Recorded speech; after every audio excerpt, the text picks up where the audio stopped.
신명기 4장 1절에서 14절 말씀입니다. 제가 먼저 읽겠습니다. 이스라엘아, 이제 내가 너희에게 가르치는 규례와 법도를 듣고 준행하라. 그리하면 너희가 살 것이요 너희 조상의 하나님 여호와께서 너희에게 주시는 땅에 들어가서 그것을 얻게 되리라.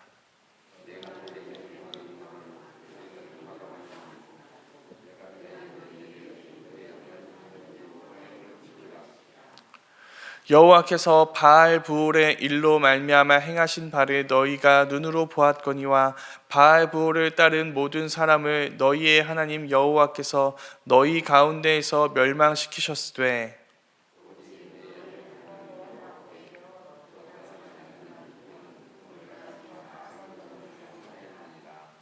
내가 나의 하나님 여호와께서 명령하신 대로 규례와 법도를 너희에게 가르쳤나니 이는 너희가 들어가서 기업으로 차지할 땅에서 그대로 행하게 하려 함인즉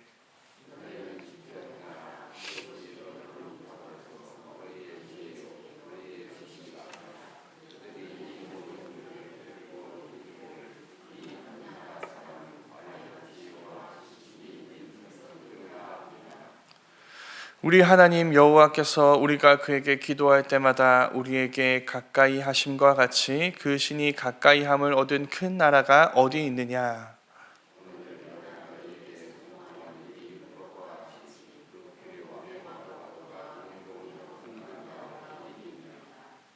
오직 너는 스스로 삼가며 내 마음을 힘써 지키라. 그리하여 네가 눈으로 본 그 일을 잊어버리지 말라. 네가 생존하는 날 동안에 그 일들을 내 아들들과 내 손자들에게 알게 하라.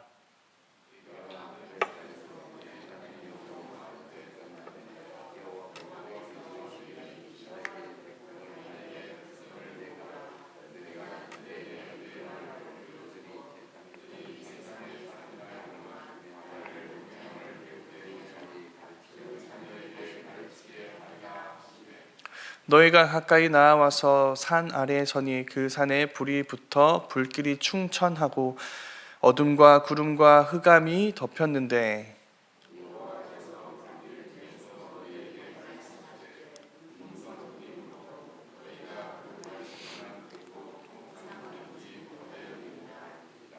여호와께서 그의 언약을 너희에게 반포하시고 너희에게 지키라 명령하셨으니 곧 십계명이며 두 돌판에 친히 쓰신 것이라. 그때 여호와께서 내게 명령하사 너희에게 규례와 법도를 교훈하게 하셨나니 이는 너희가 거기로 건너가 받을 땅에서 행하게 하려 하심이니라. 아멘. 올해 특세 이후 우리가 만나는 첫 번째 성경은 신명기입니다. 원문을 보면 신명기는 이것은 말씀드리다 라는 문장으로 시작됩니다. 그 제목처럼 신명기는 모세가 출애굽 2세대들에게 남긴 3편의 고별 설교입니다. 신명기라는 이름 때문에 모세는 새로운 세대에게 새로운 이야기를 하는 것 같지만 그렇지 않습니다. 신명기의 신자는 새로울 신이 아니라 거듭 신입니다. 모세는 시내산에서 출애굽 1세대, 출애굽 당시에 장년이었던 이스라엘 백성들을 대상으로 가르쳤던 그 말씀을 다시 출애굽 2세대들에게 가르치고 있는 것이죠. 그 말씀을 보면 우리는 그래서 하나님이 디자인하신 하나님의 백성이 어떤 사람들인지, 곧 참 이스라엘 백성이 어떤 존재인지를 잘 알 수 있습니다. 참 이스라엘은 율법이 보여주는 하나님 사랑, 하나님 경외의 방법에 따라서 바르게 하나님만 경배하며 그 말씀에 순종하는 자들입니다. 그래서 하나님을 알지 못하는 백성들에게 하나님이 누구신지, 또 하나님이 세우시는 공의로운 나라가 어떤 나라인지, 그러면서 하나님의 영광을 드러내고 하나님을 보지 못했고 알지 못하는 다른 이방 백성들이 하나님께 돌아오게 하는 역할을 해야 하는 사람들인 것이죠. 이스라엘 백성들은 이런 일을 하기에 적절한 조건을 갖추고 있었습니다. 일단 그들은 출애굽 10재앙을 보았습니다. 애굽에서 있었던 10재앙을 보았습니다. 10가지 재앙은 하나님이 10가지 재앙으로 애굽의 신들을 치신 사건입니다.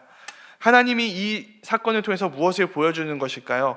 애굽 사람들이 믿고 있던 그 모든 신들이 다 거짓이고 오직 여호와 하나님, 이스라엘의 하나님 여호와만이 진짜 하나님이라는 것을 보여주신 것입니다. 그와 동시에 그래서 출애굽한 이스라엘 백성들은 그 사건을 통해 알고 있습니다. 아, 여호와만이 참 하나님이구나. 애굽의 신들은 다 거짓이구나. 그러니 오직 하나님만 예배하고 우리를 구원하신 하나님만 신뢰하며 그분을 믿고 가나안 땅으로 나아가서 거기에서도 하나님만 섬겨야겠구나라는 것을 알 수 있는 것이죠. 그래서 거기서도 이 말씀에 따라 살 이유가 있습니다. 애굽에서 보여주셨던 것처럼 가나안에서도 하나님은 가나안의 거짓 신들을 치시고 오직 하나님만이 유일한 하나님이시라는 것을 보여주실 것을 약속하셨기 때문이죠. 그래서 가나안 땅에서도 애굽에서처럼 저 신은 거짓 신이야, 오직 우리의 하나님 여호와만이 참 하나님이야 라는 것을 바르게 보고 바르게 경배할 수 있는 것이죠. 그러나 이스라엘은 그 하나님을 믿지 못합니다. 하나님의 구원을 보았고 하나님의 인도하심을 받았지만 이 출애굽 1세대들은 하나님의 백성, 참 이스라엘 백성이기를 거부하는 것이죠. 그래서 출애굽 1세대들은 신의 산에서 주신 말씀에 순종하지 않아서, 하나님을 신뢰하지 않아서 결국 40년 동안 광야에서 방황하다가 거기서 죽음을 맞이하게 됩니다. 그것이 불순종의 결과를 보여주는 것이죠. 말씀에 불순종하면 이렇게 되는 거구나. 이러한 아버지 세대들을 본 출애굽 2세대들, 그러니까 이 옛 이스라엘과 다른 새 이스라엘이라고 할 수 있는 이들과 여호수아 갈렙만 가나안 땅에 들어가게 됩니다. 바로 이 사람들, 출애굽 2세대들과 여호수아 갈렙에게 주어진 말씀들이 바로 신명기인 것이죠. 바로 이런 특징 때문에, 이런 것 때문에 신명기는 두 가지 역사적인 동시에 예언적이라는 특성을 갖게 됩니다. 먼저 왜 역사적일까요? 신명기에 담긴 말씀은 그 말씀에 불순종한 이들이 만나게 되는 멸망이라는 사건을 담고 있습니다. 그 멸망은 역사적인 사건입니다. 그러나 그 일들은 그저 역사적인 사건만이 아니죠. 과거에 너희 조상들이 이렇게 해서 멸망했다, 그러니 너희도 불순종하면 어떻게 된다는 걸까요? 멸망하게 될 것이다, 미래에 대해서 이야기하는 것이죠. 그래서 역사적인 사건인 동시에 미래적인 사건인 것입니다. 예언적인 사건인 것이죠. 그래서 이 말씀은 출애굽 2세대들에게만 주어진 사건은 아닙니다. 이들의 후손들, 자녀들 계속 이어지는 세대까지 하나님은 이 말씀을 통해서 이야기하고 계시는 것이죠. 너희가 불순종하면 불순종한 이스라엘 백성들이 이런 일을 겪었다, 그러니 너희도 불순종하면 이런 일을 겪게 될 것이다. 이렇게 역사적이면서도 예언적인 것입니다. 오늘 말씀은 모세의 첫 번째 설교인데 이 말씀에서도 역사적이면서 예언적인 모습을 볼 수 있습니다. 먼저 1절 말씀입니다. 1절 말씀에서 모세가 이렇게 이야기합니다. 이스라엘아, 이제 내가 너희에게 가르친 규례와 법도를 듣고 준행하라. 그리하면 너희가 살 것이요 너희 조상의 하나님 여호와께서 너희에게 주신 땅에 들어가서 그것을 얻게 되리라. 1절 말씀은 명령과 그 명령에 순종했을 때 얻게 될 복에 대해서 예언합니다. 준행하라, 그러면 너희가 살 것이다, 이렇게 미래에 대해서 이야기하고 있죠. 너희에게 주신 약속의 땅을 얻을 것이다, 미래의 일입니다. 그러나 그렇지 않을 때 얻게 되는 결과는 그들이 이미 본 역사적인 사건입니다. 3절 말씀에서 이렇게 이야기하고 있습니다. 여호와께서 바알보올의 일로 말미암아 행하신 바를 너희가 눈으로 보았거니와 바알보올을 따른 모든 사람을 너희의 하나님 여호와께서 너희 가운데서 멸망시키셨을 때, 과거 역사적 사건이죠. 모세는 다시금 출애굽 2세대 백성들에게 불순종한 1세대의 멸망을 이야기합니다. 그들과 달리 이렇게 이 세대들이 살아있는 것은 그저 나이 때문이 아닙니다. 나이로 볼 때는 1세대에 해당되는 여호수아 갈렙은 지금 이들과 함께 있거든요. 그때 멸망하지 않았습니다. 그러니까 그와는 좀 다른 이유 때문에 지금 이들이 살아 있는 것입니다. 모세는 이 사람들에게 하나님의 말씀이 어떻게 주어진 것인지를 다시 이야기합니다. 13절 말씀 제가 찾아오진 않았는데 간략하게 말씀드리면 이렇게 이야기합니다. 너희는 그분의 말소리만 듣고 형상을 보지 못했다. 그러니까 보지 못하는 하나님을 보여주는 것은 어떤 하나님의 형상, 우상처럼 만드는 이런 것들이 아닙니다. 하나님이 주신 말씀인 것이죠. 그 말씀을 직역하면 하나님이 친히 주신 것이다 라고 나오는데, 직역하면 하나님이 손가락으로 쓰신 것이다 입니다. 하나님이 직접 그분의 말씀을 주신 것이죠. 그래서 그 말씀을 통해서만 우리는 하나님이 어떤 분이신지를 보게 됩니다. 하나님이 누구신지, 하나님이 무엇을 원하시고 무엇을 좋아하시고 무엇을 미워하시는지를 보게 되는 것이죠. 우리가 그 말씀을 따라서 하나님이 원하시는 것을 원하고, 하나님이 미워하시는 것을 미워하고, 하나님이 사랑하시는 것을 사랑하고, 그렇게 하나님의 말씀을 따라 살아갈 때 우리는 그 보이지 않는 하나님을 드러내는 참 이스라엘, 참 하나님의 형상이 되는 것입니다. 그렇게 그런 이들에게, 그리고 그런 이스라엘 백성들과 같이 할 때 율법에서 약속하신 생명을 얻게 되는 것입니다. 출애굽 1세대들과는 다른 것이죠. 불순종한 1세대들과는 다른, 율법이 말하는 그 말씀 그대로 사는 참 이스라엘, 새롭고 참된 이스라엘 백성으로 살게 되는 것입니다. 자, 여기까지 들으셨다면 이제 묻고 싶습니다. 하나님께 순종한 참 이스라엘은 생명을 얻어야 됩니다. 그렇죠? 네, 그렇죠. 그리고 반대로 불순종한 이 출애굽 1세대들과 같은 사람들은 이 출애굽 1세대들처럼 멸망을 당해야 합니다. 그렇죠? 그런데 그렇지 않은 일들이 일어났습니다. 이 모든 율법을 다 지켰는데도 불구하고 복을 받지 못하고, 하나도 어기지 않았는데도 그 율법이 불순종하는 자들에게 선언하는 저주를 받은 사람이 있습니다. 너무나 부당한 일이죠.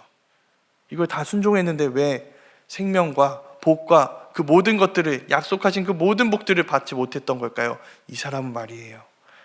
정말 너무나 끔찍한 일이죠. 다 순종했는데 순종의 결과를 받지 못합니다. 누구일까요? 바로 우리 예수님입니다. 왜 예수님은 이 모든 말씀에 다 순종했는데 이 순종의 대가인 복을 받지 못하셨던 걸까요? 우리는 그 이유를 알고 있습니다. 모든 율법에 완전히 순종하신 예수님은 율법을 어긴 우리의 저주를 가져가셔서 저주를 받으셨고, 그분이 받으셔야 하는 복을 그분이 아닌 우리에게 주셨기 때문입니다. 그래서 우리는 고백하게 되는 것이죠. 우리의 생명은 우리의 순종의 결과 때문이 아닙니다. 우리의 순종 때문에 얻게 된 의로움 때문이 아니라는 것이죠. 우리는 예수님의 순종과 예수님의 의로우심에 의지해 그분이 받으시는 하나님의 복을 받아 하나님의 자녀가 된 것입니다. 우리는 그 예수님을 믿음으로 그 예수님과 하나 되어 연합하여 우리가 받을 수 없는, 오직 예수님만 받으셔야 하는 그 모든 복을 예수님과 연합하여 예수님과 함께 누리게 된 것입니다. 그게 바로 오늘 말씀의 메시지입니다. 눈치채셨을지 모르지만 사실 출애굽 2세대들이 지금까지 살 수 있었던 방법으로 오늘 말씀은 순종에 대해서 이야기하지 않습니다. 4절 말씀인데 제가 잠깐 읽어보겠습니다. 이렇게 이야기합니다. 오직 너희의 하나님 여호와께 붙어 떠나지 않는 너희는 오늘까지 다 생존하였느니라. 무슨 말일까요? 여호와께 붙어 있어서, 여호와를 떠나지 않아서 그들은 생존할 수 있었습니다. 이런 하나님과의 연합은 누구로 인해 가능한 걸까요? 예수님 때문입니다. 예수님이 우리의 죄를 취하셔서 우리의 죽음을 당하셨고, 그분이 순종으로 얻으신 의로움을 우리에게 주심으로 인해 우리는 그 예수님 안에서 하나님 앞으로 나아가 그분께 붙어 떠나지 않은 백성이 될 수 있는 것입니다. 그 예수님의 은혜를 기억할 때 우리는 비로소 우리가 미워했고 우리가 싫어했던 율법을 지켜 순종하는 백성이 될 수 있습니다. 우리를 살리신 주님을 즐거이 따르며 예수님을 따라서 우리가 미워했던 하나님의 말씀을 즐거워하며 하나님의 말씀을 따르게 되는 것이죠. 우리의 선함이나 착함, 의로움, 능력 때문이 아니라 은혜, 하나님이 예수님 안에서 우리에게 베푸신 은혜 때문에 우리는 이 말씀을 즐거이 순종할 수 있는 것입니다. 그 순종을 통해서 하나님의 사랑을 얻는 것이 아니라 하나님의 사랑 때문에 하나님께 순종하게 되는 것입니다.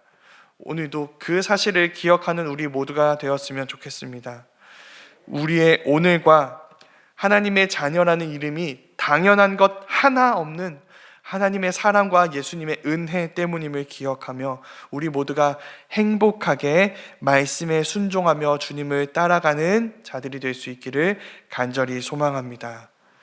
그리고 바로 그 삶을 통해 우리 모두 우리를 살리신 하나님과 예수님의 은혜를 드러내며 주님이 찾으시는 그 한 영혼들이 우리를 통해 주님을 보고 주님께 돌아오게 되는 일들이 일어날 수 있게 되기를 간절히 소망합니다. 그렇게 주님의 사랑을 받아 주님의 구원을 받아 그 은혜로 인하여 구원받아 하나님의 말씀에 순종함으로 하나님의 사랑이 필요하고 예수님의 은혜가 필요한 이들에게 하나님의 은혜를 보여주고 우리 교회의 표어처럼 복음이 이끄는 교회, 복음을 드러내는 교회로 살아갈 수 있는 우리 모두가 될 수 있기를 간절히 소망합니다. 우리 오늘 이 말씀을 기억하며 함께 기도하겠습니다.